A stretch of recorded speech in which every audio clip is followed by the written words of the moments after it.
Hello and welcome to the introductory video on how to get acclimated with Google Classroom as a teacher or an academic pastor. Google Classroom uses the two titles as teacher or student, so in your case you will be considered a teacher. The first thing you need to know about getting into Google Classroom is that you always have to be logged in to your MI email address in order to access Classroom.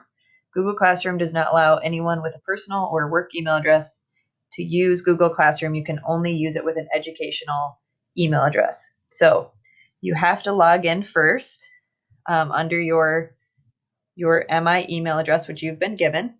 Once you're logged in, which you know you're logged in by hovering up here in the upper right hand corner, you can see who's logged in. So make sure you're logged in to your Gmail address. And then if you're in a new tab, just go to classroom.google.com. Now this is just the basic way to get to Google Classroom. As you can see, it shows me right up here once I'm at classroom.google.com. Since I was already logged in, it automatically shows me I'm logged in within Google Classroom now. And this is the Google Classroom dashboard that you'll see. Any classes that you've been invited to teach, or in other words, you're the academic pastor for, or any other sort of role that we're inviting you into the classroom. The way that you're designated again in Google Classroom is as a teacher. So any class that you're being invited to teach will show up here. It looks like this. It comes in a box here. Within Google Classroom, you'll have multiple classes here for whatever months or whatever classes you're involved in. In this case, this is confessional faith. There's actually multiple months of this class, so the title keeps going here, and then you'll see which micro track it is. So this tutorial is really specific to the micro track, and it says right here you're invited to teach this class. Again, you are not the one giving the lecture for the class.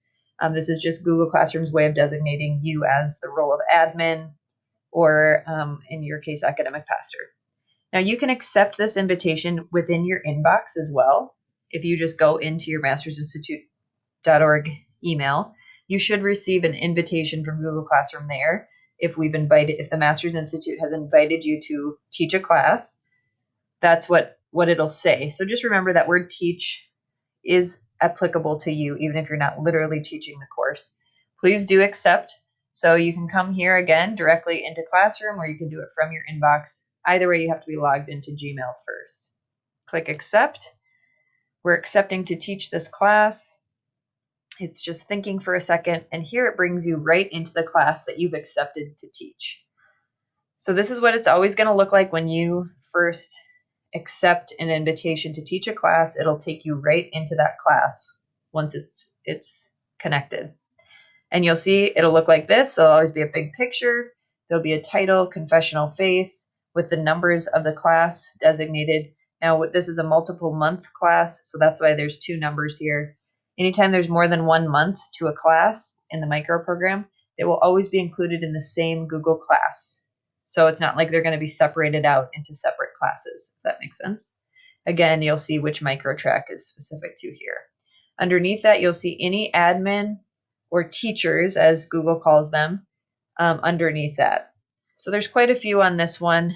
I'm going to remove this one later after this tutorial, but you'll always see the Masters Institute, and then within the micro track that you're part of, you'll see your name under here as the teacher or academic pastor.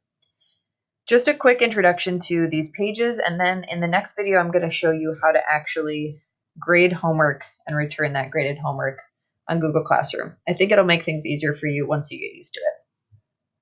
This is the landing page that it'll always take you to. Seems like there's a lot going on here. I'm going to get back to this page in just a second. The first page you really want to go to is the About page, because it's the page that tells you about the class that you're invited to teach. You want to acclimate yourself with this page just like the students do. The students can all see these things. The difference is you have this little bar here that says you can add class materials. Anything you add to this, the students will see. None of this stuff you should have to do. MI will have already put the syllabus on this page, all the videos for this page, and any other class materials. As you can see, I'm just scrolling down, and the page just keeps scrolling to include any content that the class includes. On the left side here, you can see any other teachers that have been invited and the links to their email addresses. You can click these links and it'll automatically open your Gmail and you can compose a message directly to that person. So this is really easy. This is the About page. There shouldn't be anything you need to add here or take away. You could take away things by clicking this, edit or delete them. There shouldn't be any reason you need to do that. This is just so you know and are familiar with what's going on in the class.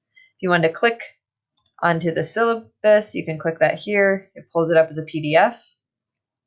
So you can review the syllabus at any time. You can print it, you can download it, whatever you want to do. Click back. Here we are. You can find the syllabus on the About page. And any content for the class is on this page. Now your students are found, go figure, under the Students tab. We just have a few students here. Any students that are listed here, you'll see their names will be like this. They'll look just like this. Those are students who have joined the class. You'll see some faded student names underneath this for any students who have been invited to the class but have yet to join. So that'll just keep you aware of any student that just hasn't clicked into Google Classroom yet. So you can just go to this page if you're wondering which students have been able to get into Google Classroom. And again, you can click these three dots and you can email the student directly from here. If you click this, you'll be taken to your Gmail account and there'll be a message automatically composed for you to whatever student you clicked. So that's a really easy way for you to do that. You can also invite more students. Again, these things aren't things you should need to do anything with because MI will have already invited all the students and set up all these pages for you. But just in case you needed to know or you want to keep track of which students have joined the class, this is where you do that. The Stream page, now again, this is the landing page that Google Classroom first took us to when we entered the classroom. It always takes us to the Stream page, and this page shows your assignments. Again, MI will post all the assignments from the syllabus on this page because this is how the students access the links to be able to actually post an assignment within Google Classroom. So they read about the assignments on the syllabus, then they come to the Stream page, and they're able to actually start typing their assignment within Google Classroom. You'll see this big plus sign down here. This is where you can do a lot of different things, create an announcement. You guys are welcome to do this here. This is something that you might want to know about. You shouldn't ever need to create an assignment unless something comes up that you feel that you want to include. But MI really has already done that for you, so you shouldn't have to worry about that. You can create a question for the students to answer, but that will be, anytime you create a question, that will be a forced answer, so they have to answer that question. It's not just like anything anyone can say whatever. It'll be a requirement that they answer that question. Or you can just create an announcement. So you hover over this, you can click, and you can type in an announcement if you want to say, hey, we're not meeting tonight. Then it'll get shared with your class and a link will be sent to their emails. So it's a very easy way to communicate with everyone.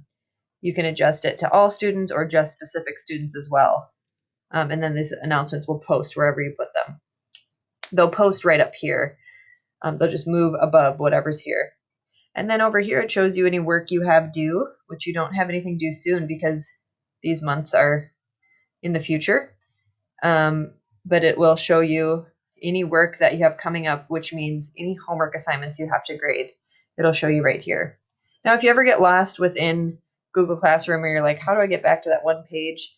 Up here in the upper left-hand corner is a little icon, these three bars that might look familiar to you.